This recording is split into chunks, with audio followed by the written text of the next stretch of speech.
Why does your mind, in complete silence, speak to you in dreams? Not in words, not in logic, but in symbols, images, emotion, wrapped in the surreal, soaked in meaning. Night after night, your subconscious doesn't sleep. It creates, it processes, it reaches out. And you may think those dreams are random, weird, disconnected, maybe even pointless. But what if I told you they're not? What if your dreams are trying to save you? Not metaphorically, not mystically, but directly, psychologically, urgently. Carl Jung believed that every dream is a self-regulating message from the unconscious, crafted specifically for your transformation. He called it the dream as compensatory. Your unconscious uses dreams to correct what your conscious mind refuses to see. Not to entertain you, to guide you, to pull you out of the patterns you're stuck in, to reconnect you with the parts of you you've silenced, buried, or betrayed. And every time you ignore your dreams, dismiss them as just weird, you're turning down a conversation with the deepest part of your soul. Have you ever felt overwhelmed, but couldn't name why? Like something was wrong under the surface, but no words could describe it? That's a psychological split. Your conscious mind lives one narrative. Your unconscious lives another. And the greater the gap between those two, the more lost you feel, emotionally, spiritually, energetically. That's when the dreams start calling louder. But they don't shout. They show. You're running down endless hallways. You're trying to speak, but no sound comes out. You're searching for a child, a house, a key. You keep seeing the same place, the same person, the same ending. It's not nonsense. It's symbolic intelligence. Your dreams are using images to translate what words cannot hold. Because the unconscious doesn't speak English, it speaks in myth, in archetype, in metaphor. You've been trained to ignore your dreams. Think about it. From school to adulthood, everything that matters is logical, visible, measurable. You're told to be realistic, grow up, stop daydreaming, let it go. And in doing so, you disconnected from the most instinctual, intuitive part of yourself, the dreaming self. That part of you never stops speaking, even when you forget the language, even when you wake up and say, "That was strange," and move on. Even when the same dream keeps visiting you year after year, it doesn't give up because it knows something. Your conscious self might have goals, but your dreaming self has truth, and truth doesn't vanish. It waits. Jung believed the dream isn't random, it's precise.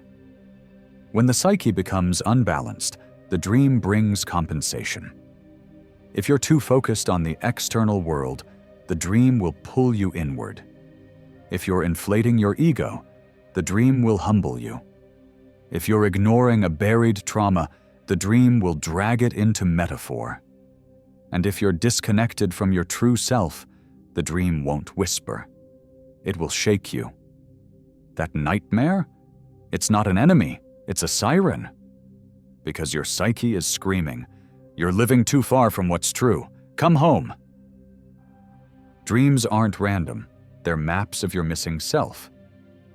Let's destroy a myth. Dreams are not random.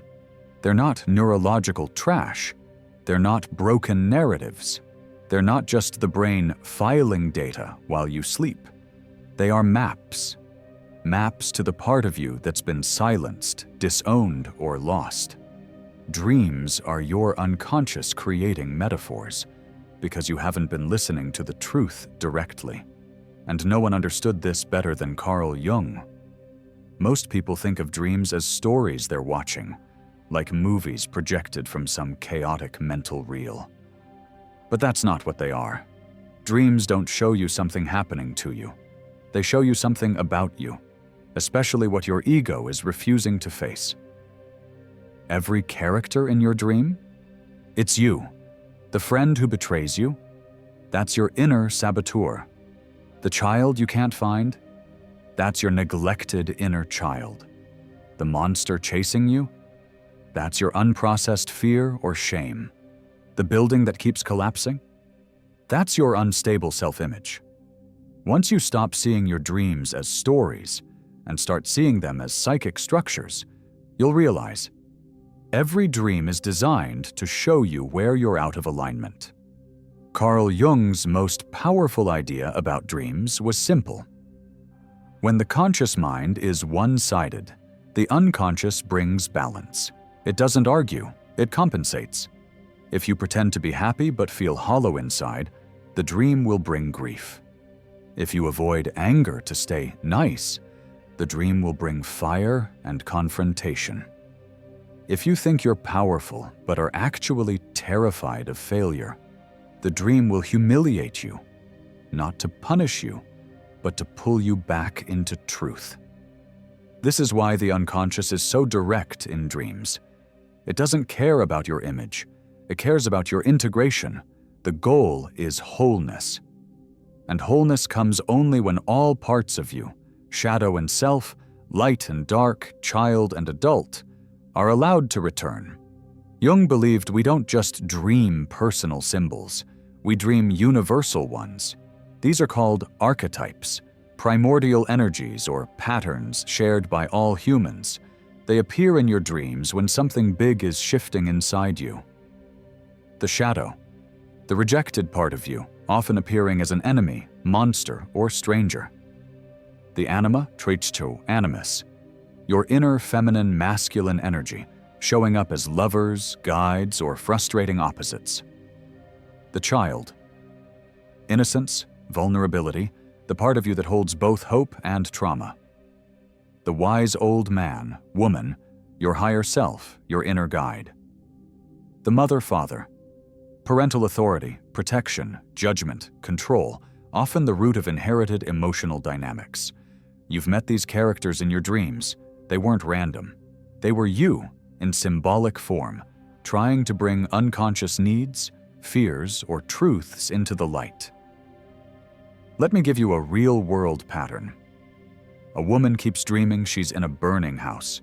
She's running from room to room trying to find her dog, but the dog is always just out of reach.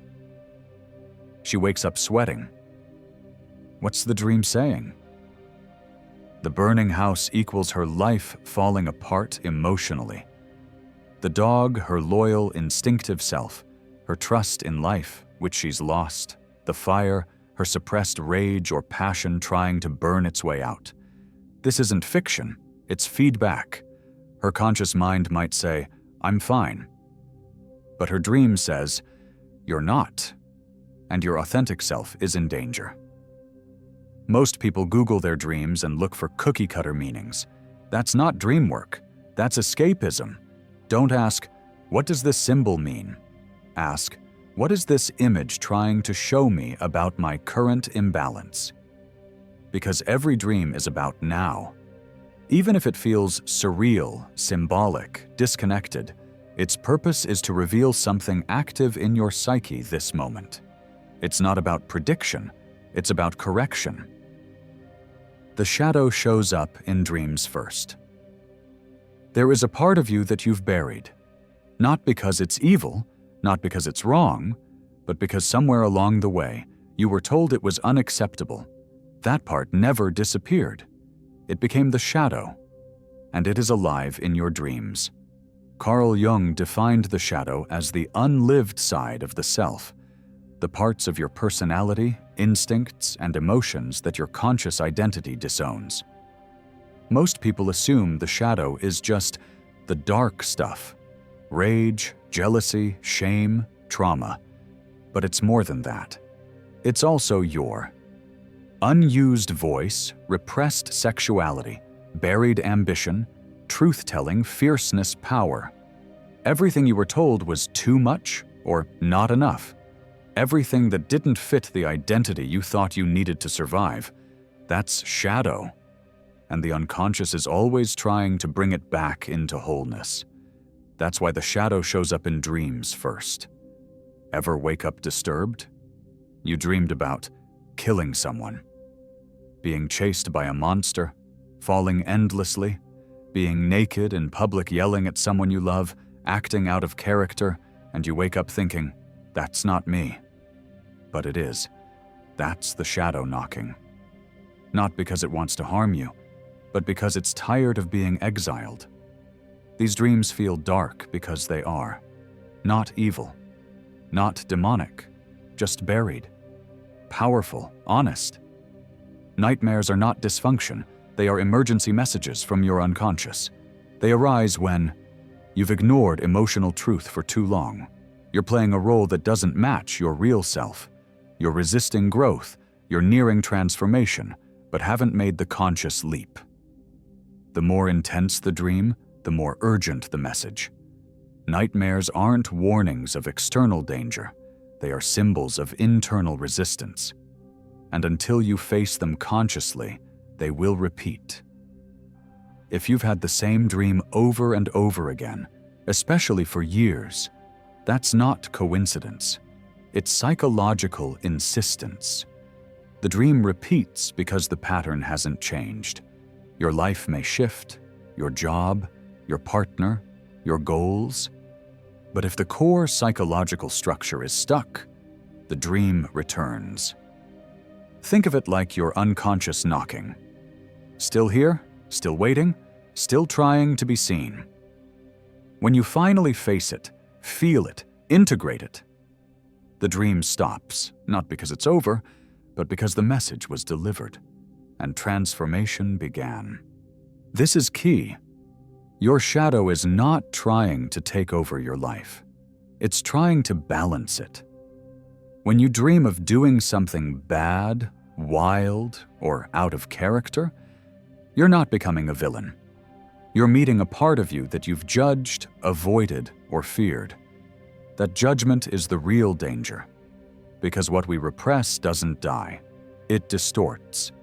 And when shadow isn't integrated consciously, it shows up as projection, blaming others for what's unclaimed in you, self-sabotage, repeated toxic dynamics.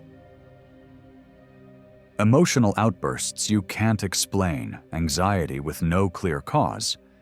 Your dreams don't want to punish you. They want to reintroduce you to you. What to do when the shadow appears in dreams? 1. Write it down immediately. Don't let the ego filter it. 2. Ask, what emotion was I avoiding in real life that this dream forced me to feel? 3. Ask, what would this character say if it could speak to me? 4. Own it. Say out loud, this is a part of me.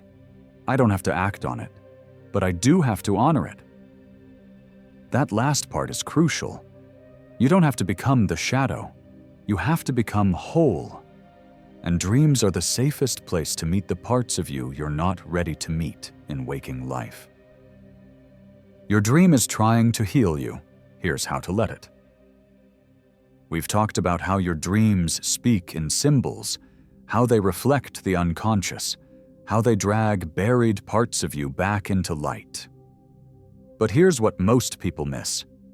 Your dreams aren't just exposing you, they're offering to heal you. This isn't metaphor, it's process, it's precise. Your psyche doesn't just tear you down, it builds you back up, if you're willing to listen. Let's explore how. Carl Jung noticed something remarkable. After a nightmare or a shadow-filled dream, the psyche often offers a healing image, a reconciliation, a bridge. He called this the transcendent function, the moment the unconscious offers a symbol that helps unite opposites. Ego and shadow, conscious and unconscious. It might be a stranger giving you a key, a door finally opening, a light returning to a dark place, a symbolic death followed by rebirth, meeting a wise figure, a healer, a mentor, a child. These aren't random plot twists, they're medicine. The unconscious is saying, here's how you return to wholeness. Pay attention to these dream elements. 1. The guide. Sometimes a character shows up who helps you. You've never met them, but you trust them. They say something simple, but it sticks. This is your inner guide, your higher self in symbolic form. It often comes after repeated confusion, pain, or fear. Like the psyche saying, "You're ready for help now." Don't ignore it. Write down what they said. Even a single sentence. It could become your next mantra. 2. The key, door, passage. These are symbols of transition. The key equals a new insight.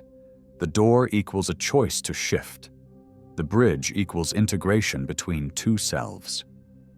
If you receive a key, open a door, or cross a bridge in your dream, ask yourself, what truth am I now ready to access that I've denied until now? Because keys don't appear when you're asleep. They appear when you're finally awake enough to use them. 3. Healing water, fire, light. Water often means emotion that's being released. Fire means purification, burning away false identities. Light means clarity, rebirth, consciousness returning. If you dream of being submerged and coming up for air, it means you're emotionally surfacing. If you walk through fire but survive, it means you're releasing the old identity. If you find yourself glowing, you're remembering who you are without distortion. Here's what makes dreams powerful. They'll give you everything, but they won't force you to receive it. You can wake up and say, "That was wild," or you can say, "That dream gave me a symbol. What if I lived by it for the next 7 days?" That key in your dream? Use it as a metaphor. What locked part of your life are you ready to open? That guide's phrase? Write it on your wall. Say it every morning. That door? Ask yourself what fear it represents. Then step through in real life. Dreams give ritual instructions for waking life, but only the brave turn symbols into action. A woman dreams she finds an old mirror in her childhood home. She looks in it and sees a younger version of herself, bruised, silent, crying. But instead of walking away, she kneels. She holds the image's hand. The crying stops. The younger version smiles. She wakes up in tears. That wasn't just a dream.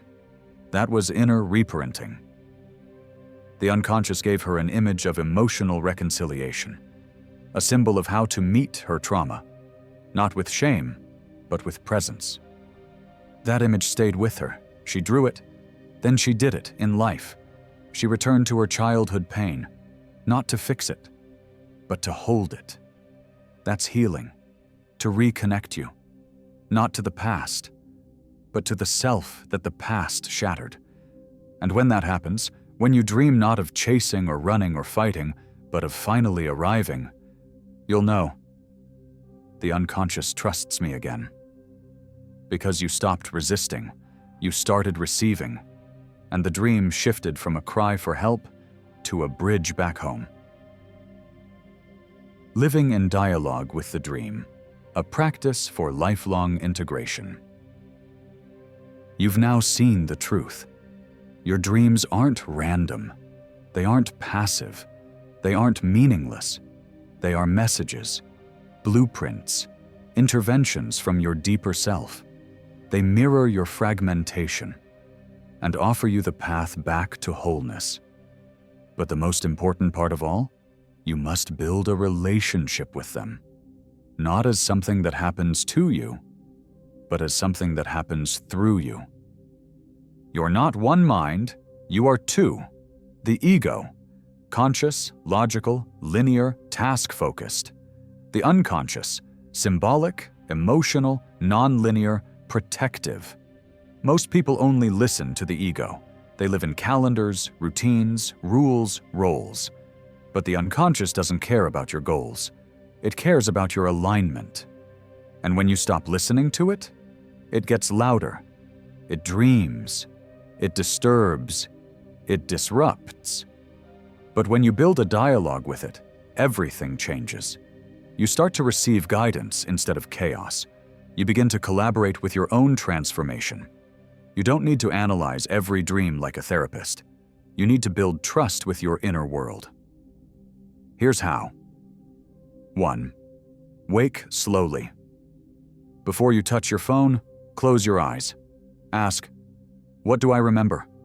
Even fragments count. A face, a place, a phrase, an emotion. Write it down immediately, even one sentence. I was climbing a stairwell. A door opened. My mother was there. That's enough. 2.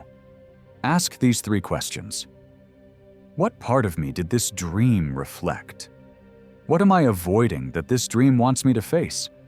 What might this image want me to do differently today? That's the bridge between night and life. That's how the psyche starts trusting you back. 3. Live by one symbol. Pick one element from the dream, a word, image, phrase, and carry it. Write it on a sticky note. Say it aloud before a meeting. Use it as a journal prompt that night. This makes your dream real. And when your unconscious sees that you listen, it will send more, richer, deeper, clearer. You'll never master your dreams. They're not a skill. They're a relationship. Some weeks they'll vanish. Others they'll flood you. Sometimes they'll feel like riddles. Other times like downloads. But the key is this. Keep listening. Keep recording. Keep asking what's true. You are building a bridge between ego and essence, shadow and self. That's not dream work. That's soul work. If you return to life as if nothing happened, if you stop listening, if you only honor the outer world and ignore the inner, the unconscious will find other ways to get your attention. Through emotional breakdowns, sudden accidents, repeating patterns, empty success, unexplainable grief. These aren't punishments. They're dreams with the volume turned all the way up. Listen when the voice is soft, and you won't need the scream. You were never disconnected. You were just distracted. Your deeper self has been speaking the whole time, in dreams, in feelings, in symbols you couldn't name. Now, you know how to listen. Not with fear, not with logic, with presence, with curiosity, with devotion. Because your dreams are not random. They are not broken. They are not background noise. They are rescue missions, sent by the one part of you that never stopped believing you'd return. Tonight you will dream again. And when you wake up tomorrow, pause. Listen. Write it down. Then ask, what part of me is trying to come home? That question is your compass. Ask it every day, and one day, not with noise, not with a breakthrough, but with quiet certainty, you'll realize you are no longer dreaming to survive. You are dreaming to become.